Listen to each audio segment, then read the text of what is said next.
Jamais sans la grâce, une dévotion matinale qui vous connecte à la pensée de Dieu et vous donne la provision du ciel au quotidien.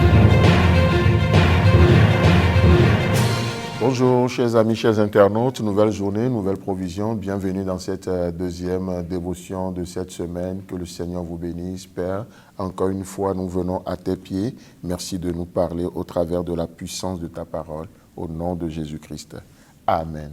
Actes chapitre 3, le verset 6 et 7. Alors Pierre lui dit, « Je n'ai ni argent ni or, mais ce que j'ai, je te le donne. Au nom de Jésus-Christ de Nazareth, lève-toi et marche. » Le verset 7. Et le prenant par la main droite, il le fit lever. Vous savez, c'est ce que Dieu attend de nous aujourd'hui, comme on a vu hier, que Dieu nous appelle, parce que nous sommes des croyants en l'œuvre accomplie. Aujourd'hui, Dieu nous appelle à accomplir des choses.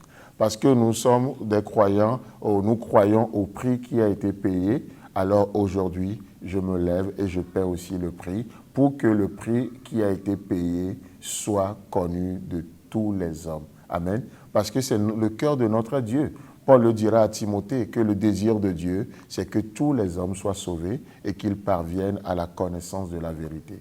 Vous savez, oui, le prix a été payé, mais tout le monde n'est pas au courant de ce prix qui a été payé. Et aujourd'hui, les hommes veulent payer le prix pour s'approcher de Dieu en termes de salut, ce qui est vraiment dommage. Oui, le prix a été payé depuis que le monde est monde, la vérité a toujours existé, puisque Christ est l'agneau de Dieu immolé avant même la fondation du monde.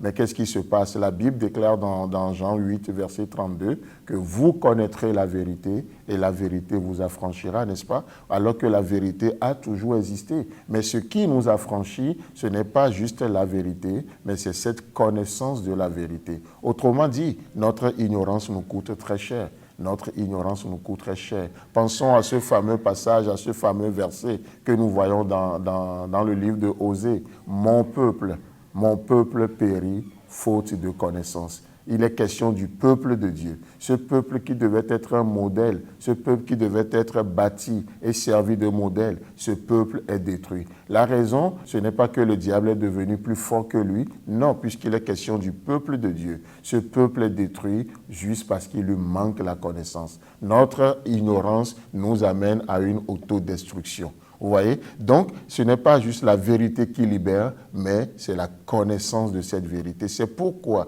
le désir de Dieu a deux volets. Le premier, c'est que nous soyons sauvés, et le deuxième, c'est que nous parvenons à la connaissance de la vérité pour une vie de liberté, pour une vie de délivrance, pour une vie de plus en plus libre avec notre Seigneur. Donc, ici, oui, le prix a été payé, mais aujourd'hui, nous avons besoin qu'il y ait des hommes et des femmes qui se lèvent pour payer le prix de leur part, pour faire connaître le prix qui a été payé au nom de Jésus. Vous savez, Paul a bien compris cela. Et qu'est-ce qu'il va dire dans son épître aux Colossiens, dans Colossiens chapitre 1, le verset 24, il dit ceci, « Je me réjouis maintenant dans mes souffrances pour vous, et ce qui manque aux souffrances de Christ, je l'achève à ma chair pour son corps qui est l'Église. » Amen.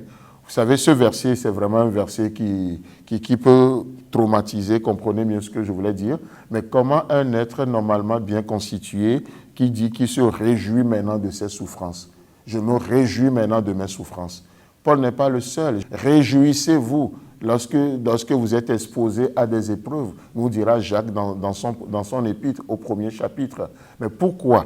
Parce que nous connaissons le but. Nous savons le pourquoi est cette souffrance. On ne souffre pas comme des malfaiteurs, on ne souffre pas comme des gens qui ont commis un péché. Non, nous souffrons pour une bonne cause. Et Paul dit, je me réjouis maintenant dans mes souffrances. Je me réjouis maintenant dans mes souffrances. Vous pouvez vous réjouir? Non, aujourd'hui nous avons changé le message. On se réjouit de la bénédiction, on se réjouit du matériel, on se réjouit de l'argent qu'on a, de notre compte bourré, on se réjouit de notre 5e voiture qu'on vient d'acheter, on se réjouit de tellement de choses, mais on a de la peine à se réjouir pour notre souffrance. Et d'où vient cette souffrance? Paul dit, ce qui manque aux souffrances de Christ, je l'achève dans mon corps pour son Église. Est-ce à dire que l'œuvre de Christ est incomplète? Non. Christ a payé le prix, mais ce n'est pas tout le monde qui sait ce prix qui est payé. Aujourd'hui, alors je fais ma part pour que ce prix qui a été payé soit vu, soit connu de tout le monde. Et ça, c'est la mission de Jamais sans la grâce.